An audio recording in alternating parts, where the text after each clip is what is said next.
Y al finalizar la clase vamos a hacer una actividad grupal que va a implicar identificación de estructuras, ¿ya?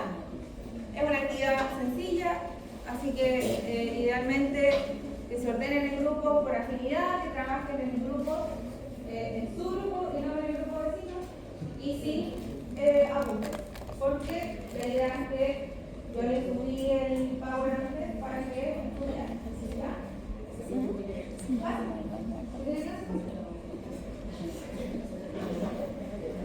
En teoría hoy, si bien ustedes saben que la asistencia no es obligatoria, pero hoy hay una actividad evaluada, por lo tanto la asistencia es obligatoria. ¿Ya? Es una actividad que se va a evaluar al final. Pero antes de venir a decir que probablemente mañana les suba los grupos prácticos que ya los tengo armados.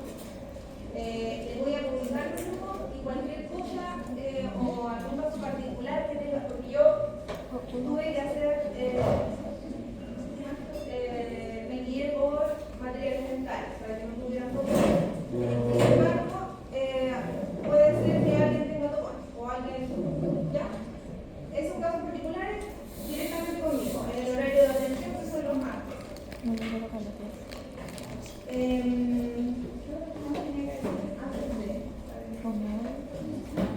Ya.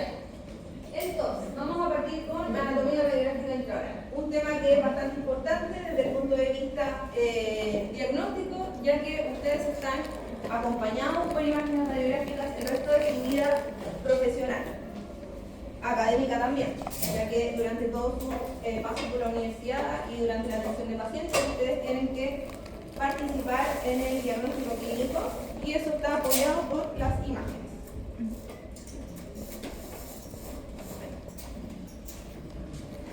Entonces, vamos a ver primero estructuras dentarias, estructuras de soporte, ya vamos a dividir entre maxilar, mandíbula, vamos a ver un poco de los estadios de Nola y la actividad en clase que vamos a hacer al final. Ya, para empezar, debemos recordar un concepto que vimos la semana pasada que fue densidad, ¿ya? Y la densidad, como bien lo vimos, es el grado de oscurecimiento de una imagen. Ya, ahora, cuando hablamos del grado de oscurecimiento vamos a tener la imagen radiolúcida y la imagen radiopaca. Recuerden que una imagen se ve como tal de acuerdo a la densidad que tenga el objeto. Vamos a ver ahora estructuras dentarias y de soporte. Cuando hablamos de estructuras dentarias, entonces vamos a dividir nuestro diente en dos partes, corona y raíz. Nos vamos a la corona y encontramos el esmalte. Y el esmalte en sí es la estructura dentaria con mayor radiopacidad de este diente. ¿Ya? ¿Y por qué? Porque está compuesto por tejido mineralizado. Ahora, la dentina, si bien es cierto, tiene una radiopacidad similar, igual es menor y podemos diferenciar una de otra. Después pasamos a la pulpa. Y la pulpa es un tejido colectivo, entonces, que va a estar compuesto por vasos sanguíneos, células, fibras, etc. ¿Ya? Y por lo tanto, vamos a estar frente a un medio que es más denso o menos denso. Menos denso. Por lo tanto, si es menos denso, ¿qué pasa con los rayos de aquí? ¿Cierto? Y vamos a ver la imagen más radiolúcida. Ahora, tenemos también el cemento, que si bien es una estructura que no vemos en la radiografía, no quiere decir que no esté, ¿ya? Porque hablamos aquí del contorno. Y este contorno, en el fondo, tiene una similitud también con la densidad que está en sus zonas adyacentes. Ahora, cuando nos vamos a la zona apical, vamos a tener y vamos a poder observar mucho mejor la laminadura. Y la laminadura es esta estructura radiopaca que rodea el diente, ¿ya? Y nos va a permitir identificar, por ejemplo, en algún momento si estamos frente a una lesión ósea o no. ¿Ya? Por ejemplo, si yo, o sea, la lámina dura, perdón, es la primera que se destruye cuando hay un proceso osteolítico, ¿ya? Por ejemplo, si tengo una osteitis o tengo un granuloma, lo que sea de patología periapical, la lámina dura se va a comenzar a destruir. Y eso nos va a permitir también diferenciarlos de algunas estructuras que son normales, como por ejemplo el agujero mentoniano. ¿Ya? Que el agujero mentoniano, cuando lo veamos, es una estructura redonda que se sitúa más o menos a la altura de los premolares y nos puede confundir con una lesión apical. El espacio periodontal o línea periodontal es el lugar donde se encuentra el ligamento periodontal, porque aquí en este caso nosotros no estamos viendo el ligamento, solo estamos viendo el lugar donde deja su impronta. Y finalmente el ápice, que es la salida o el ingreso en realidad del paquete vasculonervioso. También tenemos que saber identificar el LAM, que es el límite amelodentinal, ¿ya? Y que va a hacer la diferencia entre el esmalte y la dentina. Vamos a tener el LAM, que también va a hacer la diferencia entre el esmalte y el cemento, o límite amelocemental. Y la cresta ósea alveolar, que va a variar en su altura de acuerdo al nivel óseo que tenga el paciente. Cuando hablamos de cámaras y conductos, vamos a tener que la cavidad pulpar en sí va a estar formada tanto por la cámara como por sus conductos radiculares. ¿Ya? La cámara pulpar en sí es esta zona que se ubica más hacia el coronal de nuestro diente, y también la vamos a poder subdividir en 3 lugares, ¿ya? Que va a ser el techo, el piso y los cuernos pulpares, ¿ya? Ahora, cuando hablamos de conductos radiculares, son aquellos que bajan y que son parte de la raíz. Ahora, estos también van a tener distintas densidades. ¿Por qué? Porque hay conductos que, obviamente, por ejemplo, en estos más jóvenes, se ven mucho más lúcidos. ¿Ya? Por ejemplo, en estos temporales, las cámaras pulpares en conductos regulares se ven mucho más lúcidos porque no tienen calcificaciones aledañas. Versus, por ejemplo, un diente de un paciente que es mucho mayor, podemos tener presencia de pulpolitos o calcificaciones internas. ¿Ya? También pasa que la cámara pulpar, en el extremo en el lugar de los cuernos pulpares, se puede calcificar. Y esto debido a estímulos como una restauración muy grande, o puede ser que también haya una caries profunda, ¿ya? Y también tienen que pensar que si estamos frente a una caries o una restauración que está próxima a un cuerno pulpar, es muy probable que genere dolor también en el paciente. Yo creo que esto no está funcionando.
Esta representación gráfica tiene que ver más que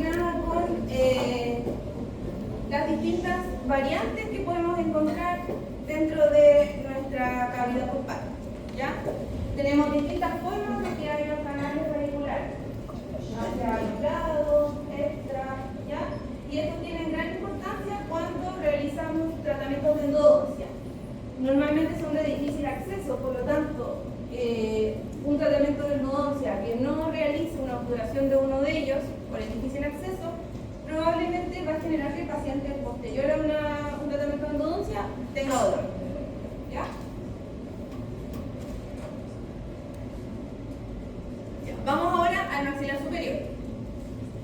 Vamos a dividir, como les dije anteriormente, el maxilar en zona posterior y zona anterior. Ya vamos a ver qué estructuras anatómicas se pueden observar en las radiografías de la zona posterior. Primero vamos a hablar de los senos maxilares. Ya los senos maxilares es una estructura que aparece normalmente en todas las radiografías de la zona posterior. Recordar que los senos maxilares son dos cavidades, son dos, porque tenemos dos maxilares, ¿cierto? Unidos. Son dos cavidades o compartimientos que están llenos de aire y están limitados por una cortical o una línea de tejido óseo que es el piso del cráneo, o sea, del seno maxilar. Cuando ustedes identifican una radiografía y ven el seno maxilar nunca tiene la misma forma, ¿ya? Nunca es igual, de hecho, ni siquiera es igual en el mismo paciente. Probablemente hay senos maxilares que son más asimétricos y van a depender también de muchas veces como del estado respiratorio, por así decirlo, de los pacientes. De repente hay pacientes que son más alérgicos, pacientes que tienen sinusitis, por ejemplo, y también el tamaño, la radiodensidad varía, ¿ya? Se supone que es un área radiolúcida porque está lleno de aire. Sin embargo, tenemos pacientes que, por ejemplo, tienen sinusitis y vamos a ver una radiopacidad un poquito mayor, o se pierde la radiotransparencia, por así decirlo, ¿ya? También van a ver o van a escuchar que le pueden decir que el seno está velado. También se dice eso, ¿ya? Sin embargo, no es, para mí, por lo menos, no, a mí no me gusta ocupar ese término, ¿ya? No me gusta ocupar el velamiento. Prefiero utilizar la disminución de la radiotransparencia, por ejemplo, ¿ya? Porque se está volviendo más radiopaco.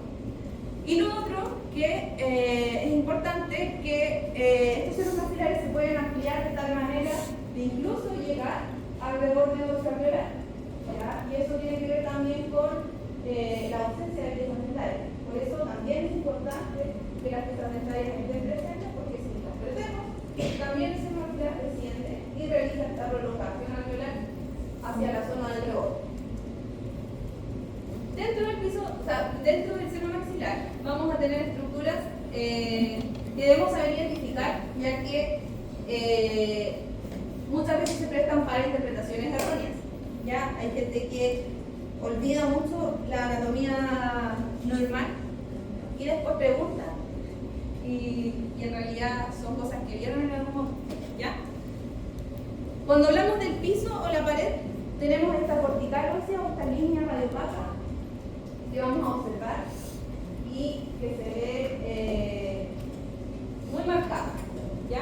Vamos a ver el límite que existe entre el tejido óseo y el seno maxilar.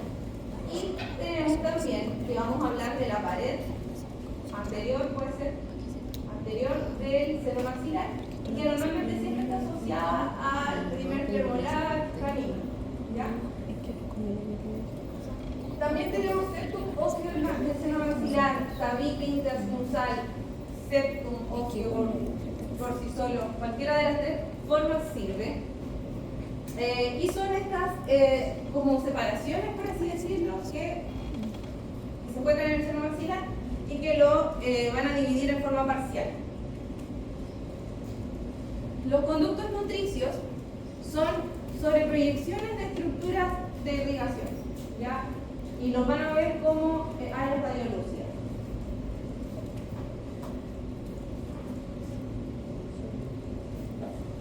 Cuando hablamos de la tuberosidad del maxilar, hablamos de la zona más posterior del maxilar superior, ¿ya? que está ya sea hacia distal del segundo molar o hacia distal del tercer molar. ¿Ya? Porque eso va a depender de si existe o no el tercer molar.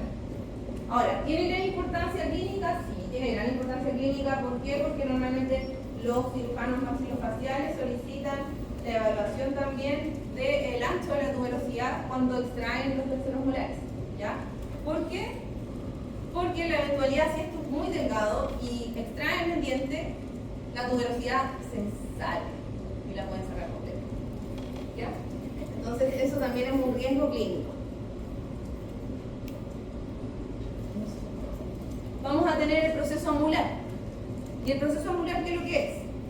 Ustedes lo van a ver como una imagen, como un gancho que aparece en la zona posterior, más posterior hacia la tuberosidad. ¿Ya? Entonces tenemos la tuberosidad y tenemos el proceso amular. Lo mismo, tenemos la tuberosidad y el proceso amular. ¿Y el proceso amular qué es lo que es? ¿Alguien sabe qué es lo que es?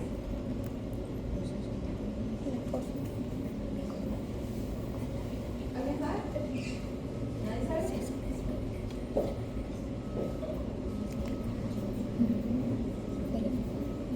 ¿No?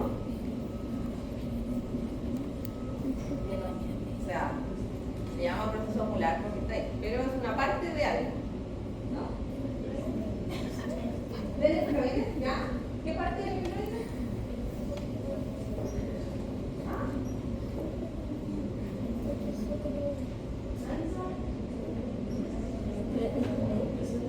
¿Ya? ¿Qué parte?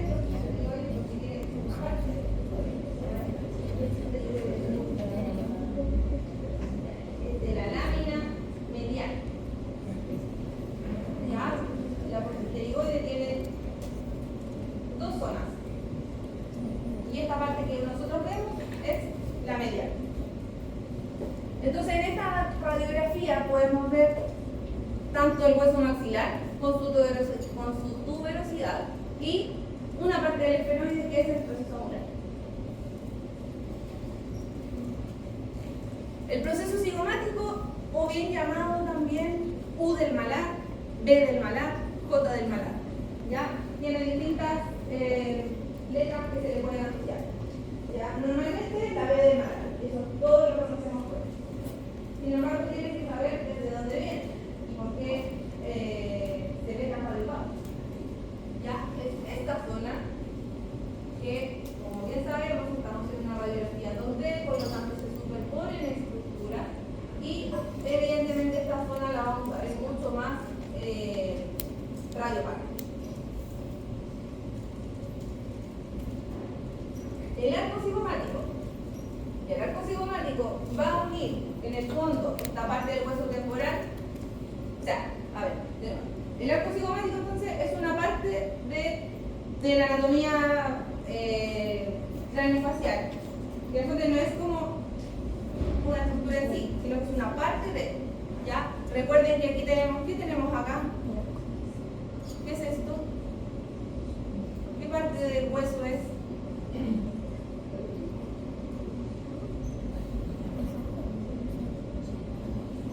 El proceso cigomático del hueso, porque eso viene de dónde? ¿De qué hueso es? ¿Y esto qué sería?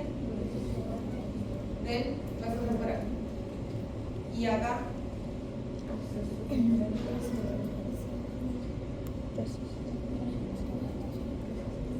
Entonces eso se une y forman un arco, ¿cierto? Y este arco, cuando lo llevamos a la radiografía, vamos a ver este velo, ¿ya? Que se ve como un velo.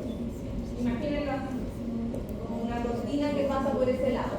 Entonces vamos a tener la B del malar y el arco cigomático que se sobreproyecta acá. Ahora, se puede identificar la diferencia de radiodensidad, ¿cierto? Podemos ver que está el tejido óseo normal y acá vamos a ver esta estructura anatómica, la B del malar. Lo mismo pasa acá y va a depender también de la angulación, que tan arriba o que tan abajo podamos observar este velo. El pie nasolabial, que si bien no es una estructura anatómica ósea, es una estructura que se sobreproyecta y que se ve la diferencia de las radiodensidades. ¿Ya? Yo veo esta línea que separa dos zonas que son de diferente densidad. ¿Ya? ¿Qué es esta zona? Si ustedes se fijan, acá evidentemente yo tengo menos tejido y acá tengo más porque tengo el pómulo. Por lo tanto, si yo tengo una persona que es más dólica, en el fondo, que tiene una cara más alargada y que tiene un pómulo más bajo, probablemente el surco nasogeniano o nasolabial, no vaya a mostrar tanta diferencia de radiodensidad en una radiografía como esta. Sin embargo, si tengo una persona que tiene un pómulo mucho más alto, que tiene una cara mucho más redondita, por así decirlo, igual eso va a permitir que observemos esta diferencia. Se ve más o menos en la región del canino y premolar superior, entonces, y como les dije, es una estructura cutánea. La IDN tampoco es una estructura ósea propiamente tal, ¿ya? Sino que esto es una intersección de dos estructuras. Y lo nombramos como tal porque forma una I. Y nos va a permitir también identificar, o nos va a ayudar a identificar el lado en el que estamos, ya sea derecha o izquierda. Siempre esta I se abre hacia la línea media, por lo tanto no podemos identificar si estamos en la derecha o en la izquierda. Y se va a formar por la pared anterior del seno maxilar y el piso de la fosa nasal. Piso de la fosa nasal, pared anterior. Tenemos el piso de la fosa nasal que se ve como esta línea radioopaca, ya que tenemos hueso cortical. Ya evidentemente este hueso va así, por lo tanto sí o sí la vamos a ver mucho más radioopaca que el resto. Vamos a tener la coronoides, que si bien la coronoides es una estructura de la mandíbula, al realizar una toma radiográfica de la zona posterior-superior, aparece como tal. ¿Y por qué aparece? Porque nosotros pedimos a nuestro paciente que abra la boca, posicionamos la película y el paciente al abrir la boca desciende el cóndilo y por ende desciende la coronoides. ¿Ya? La coronoides siempre aparece en la esquina inferior, ya sea derecha o izquierda. Y también nos va a permitir ver o saber en qué lado estamos. Por ejemplo, cuando estamos frente a una radiografía que no hay ningún diente. La zona anterior del maxilar vamos a tener en primera instancia la fosa lateral o fosa canina, ¿ya? Y en la fosa lateral hay que tener harto ojo, porque muchas veces se tiende a confundir con lesiones óseas o patología ósea. La fosa canina es una depresión que existe en esta zona, ¿ya? Y incluso ustedes la pueden palpar, ¿ya? Ustedes ponen su dedo en esta zona entre premolares y caninos, entre lateral y canino, hay una depresión. ¿No se ve igual en todas las radiografías? No se ve igual. ¿Se ve una zona radiolúcida? Sí, se ve radiolúcida. Pero nosotros, y ahí está el objetivo también del radiólogo, de saber identificar y ver y diferenciar cuándo es una patología o qué tipo de patología estamos enfrentando si tenemos algo así. Y cómo saber que no es la fosa canina y es una patología. ¿Ya? En la zona anterior del maxilar, cuando tomamos una radiografía periapical de incisivos centrales, vamos a observar varias estructuras anatómicas. Y estas estructuras anatómicas nos entregan igual harta información, ¿ya? Y tenemos que tener en cuenta que, sobre todo la angulación de las de Reich, o sea, perdón, del tubo de Reich, ¿ya? Porque esto va a determinar alguna que se vean o no se vean estas estructuras finales. Por ejemplo, vamos a tener la fosa nasal, ¿ya? Que va a estar, son estas dos áreas radiolúcidas que están en esta zona superior. Vamos a tener el piso de la fosa nasal, que es esa cortical que se ve mucho más radiopaca, ¿ya? Como les dije anteriormente. Vamos a tener la espina nasal anterior, que está, no sé si en su diapositiva se alcanza a ver ya. La espina nasal anterior es esto. Y que en el fondo, como yo estoy tomando la radiografía desde arriba, me va a simular como un triángulo invertido. Vamos a tener el foramen incisivo incisivo, que si bien el foramen incisivo está en el paladar, ¿cierto? También lo podemos ver. ¿Y por qué lo podemos ver? Porque como les dije anteriormente, cuando yo coloco el tubo de rayos en la angulación de 45 grados, que corresponde a la radiografía de incisivos centrales, esto es una imagen 2D, por lo tanto se sobreproyectan estructuras. Y el foramen incisivo es una zona vacía, o sea, en el fondo es un agujero y va a tener un canal. Por lo tanto, no tengo una estructura que detenga las de rayos, sino que va a pasar y por lo tanto se va a ver este foramen. ¿Qué aparece por el foramen incisivo? ¿Qué estructura anatómica aparece en el foramen incisivo? Estamos en el paladar. ¿Qué nervios que aparecen? ¿Ah?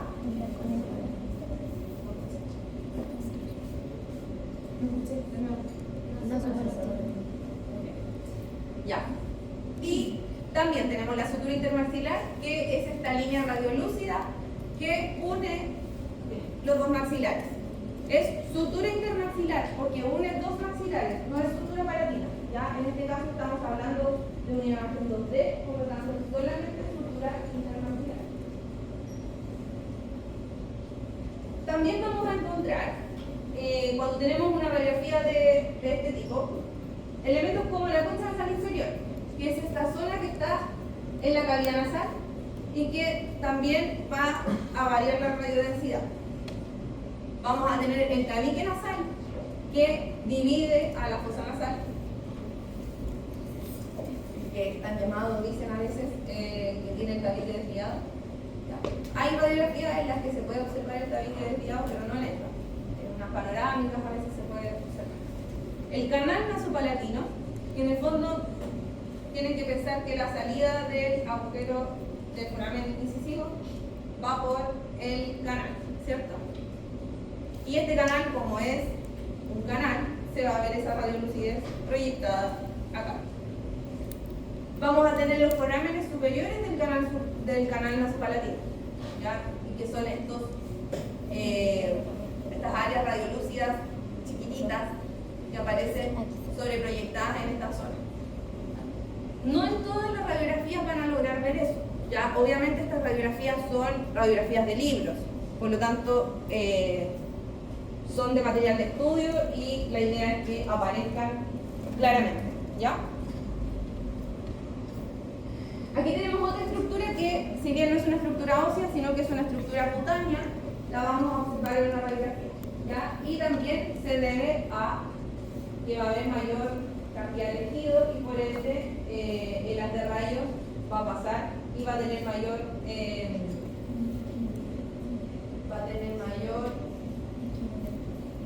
o menor atenuación. Ahora, como les dije anteriormente, la angulación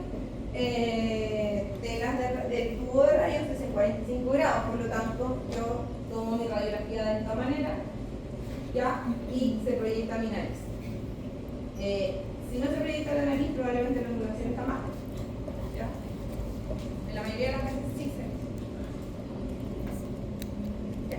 Ahora vamos a la mandíbula.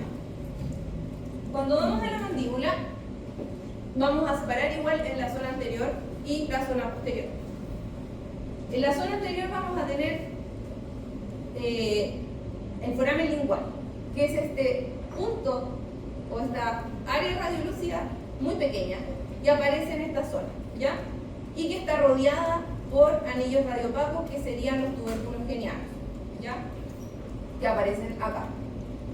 Entonces tenemos el foramen y tenemos los tubérculos genianos. Ahora, los tubérculos genianos permiten la inserción de dos músculos que son el genio glóseo y el genio ioideo. Vamos a tener también los canales nutricios, que son los que les dan un aporte sanguíneo también al tejido óseo, ¿ya? Y que en esta zona evidentemente son más marcados porque tenemos un espesor de tejido óseo más delgado. Ya tenemos dientes que son más pequeños, por lo tanto el tejido óseo no es tan, o la tabla ósea tampoco es tan gruesa, ¿ya? No tiene un espesor tan grande porque no necesita proteger de mayor volumen. Tenemos también la fosa y la eminencia mentoniana, que son, me gusta más esta imagen para explicarles. Tenemos fosa, que es esta depresión que hay ahí, esta, y tenemos la eminencia.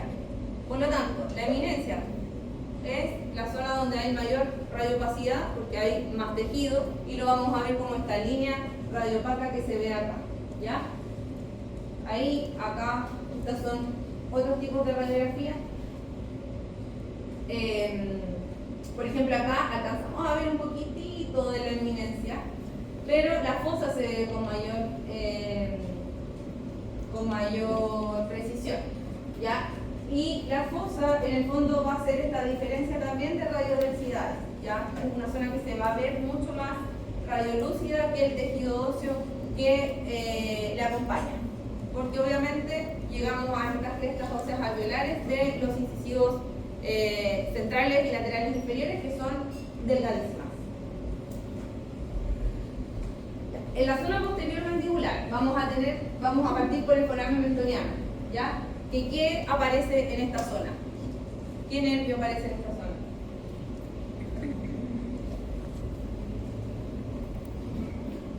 ¿Me escucho? ¿Qué nervio aparece en esa zona?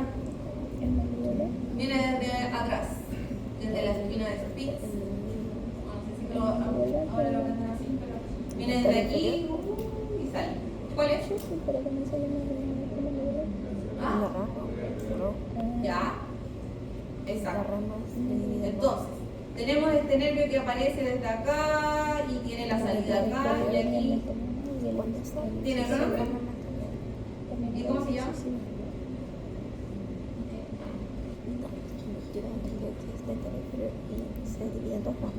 Ya, eso lo van a revisar. Necesito que sepan anatómicamente qué aparece. Por eso yo les dejé el power, porque la idea también es que podamos reforzar en algunas cosas, ¿ya? Pero eso lo van les voy a dejar como para que lo averigüen. Entonces, tenemos este foramen mentoniano, que es un área radiolúcida de forma redondeada que se ubica más o menos a la altura de los premolares inferiores. Por lo tanto, es una estructura que podemos confundir, como les dije al principio de la clase, con alguna lesión ósea, ¿ya? Al tener una lesión ósea, por ejemplo, vamos a tener pérdida de la lámina dura. Sin embargo, en este caso, por ejemplo, tenemos una lámina dura que está intacta desde el principio a fin. Por lo tanto, esa área radiolúcida que está ahí puede ser el agujero mentoniano y jamás una lesión. ¿Qué otra cosa? Nosotros aquí en el agujero mentoniano o foramen mentoniano, ustedes también pueden identificarlo en la radiografía panorámica. También se observa eso. ¿Ya? En la periapical va a depender de la estructura anatómica del paciente, más que nada.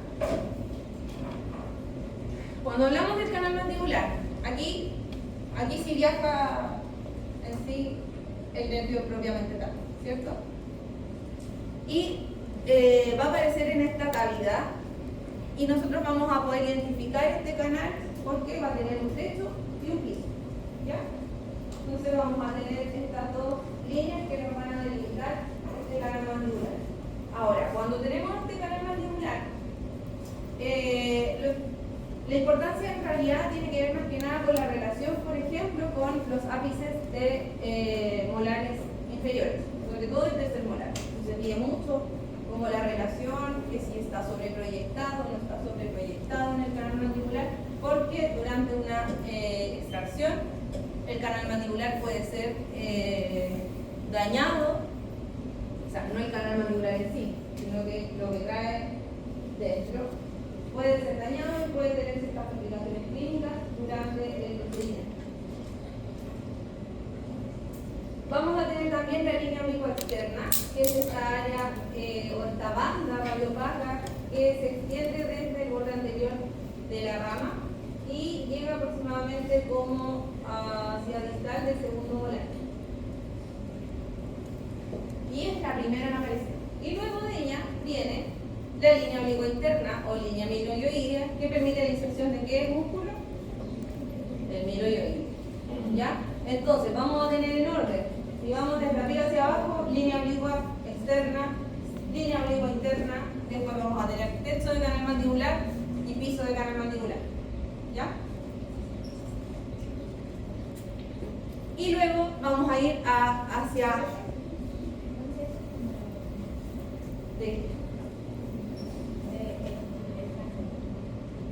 la línea oblicua interna.